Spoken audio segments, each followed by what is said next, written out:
So one of the few benefits of winter is you get this weird effect of the ice crystals settling onto the trees and looking like every Christmas card wants to.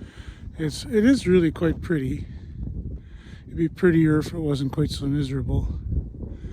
Anyway, it looks better from through a window in a house than it does when you're trying to get a little exercise. But that's just trying to give you a sense of what we're dealing with here for weather. The wind really sucks the heat out of you.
Okay, here we are up in the attic of my bee shed. There's all my hives, and here is the HRV unit behind me here. So what we did is we ducted an air intake. This ports out into the adjoining cold storage, and I think I've mentioned this before, but having that cold storage room be the source of my fresh air means that I kind of average out daily highs and daily lows, especially early in the spring when we suddenly get kind of some shots of some real warm days, but the snow is still 6 feet and it can still go to minus 20.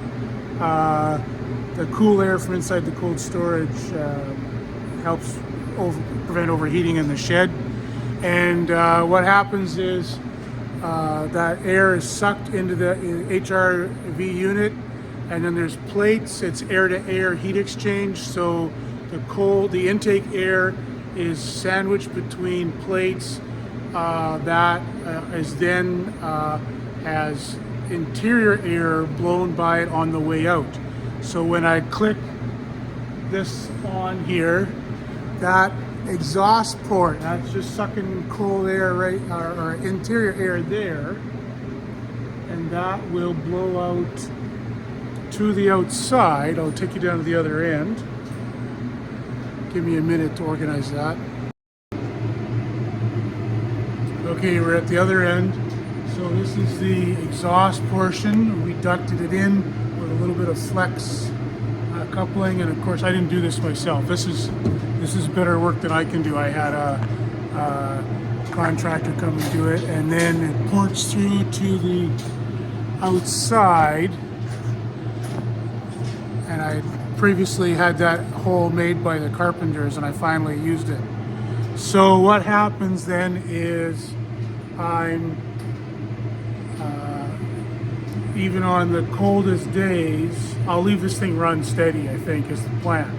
And so I'm always have some air exchange. That should improve my air quality in here, but I should also be able to let my exhaust fans only kick on. Right now it's I've got it set for 45 Fahrenheit in here, so not terribly cold. Previous years I've run it typically around 40. I'm going to keep it a little warmer as long as I can. If the bees start getting agitated, we'll dial that back. But right now, as long as the bees are calm, I'll let it creep up to that 45. And so the fan might not cut on quite as often when you have a higher minimum temperature. So this will be kind of my minimum air exchange that will run all the time. So let's click it on and we'll see what it sounds like.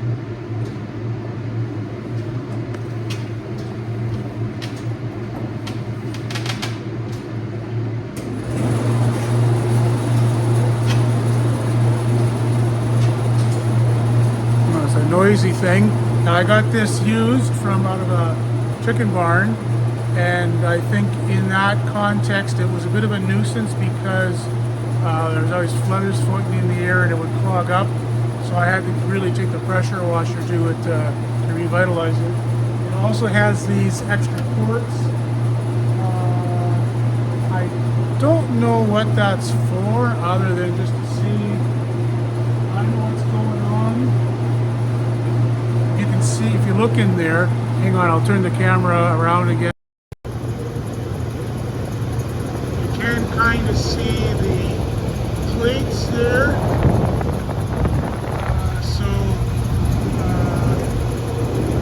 The air coming out here is the exhaust air, and the air coming up through and out the top will be the fresh air. So we can maybe have a look at that too. Stand by. And that's what the top looks like. You can definitely see the ports there. And this thing's been sitting up here for a few years. It's finally got attached. So the fresh air is ducting out of here. And it's definitely warmer than the fresh air coming out of the other. So that's the theory. We'll see how it works in practice.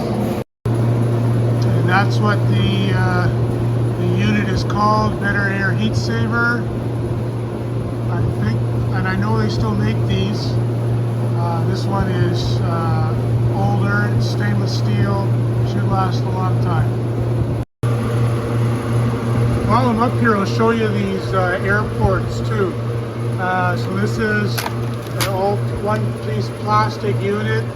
When it's closed, you can, if you want to save your heat, you can close it up and open in the interior door, and then it has this little piece of foam here, and now I can really feel the cold. It has a weight on the back side, and as you adjust that, it closes more or less, and so you can kind of adjust for the, remember we're running essentially a negative air pressure system here, so if I have that weight close to the bottom, then it counteracts the air pressure less and allows more air in. And if I move that weight to the top, and then generally speaking it'll suck less air through there. So right now I've got multiples of these ports. Right now I got that one closed up, that one open, and then there's 3 of those ports that are wide open inside my mixing chamber. So most of the cold air comes in through there and is distributed throughout the room that way. So that's kind of how I have things set up for winter. When it gets really warm in the spring, then everything here gets opened wide up and you can suck a lot of air through.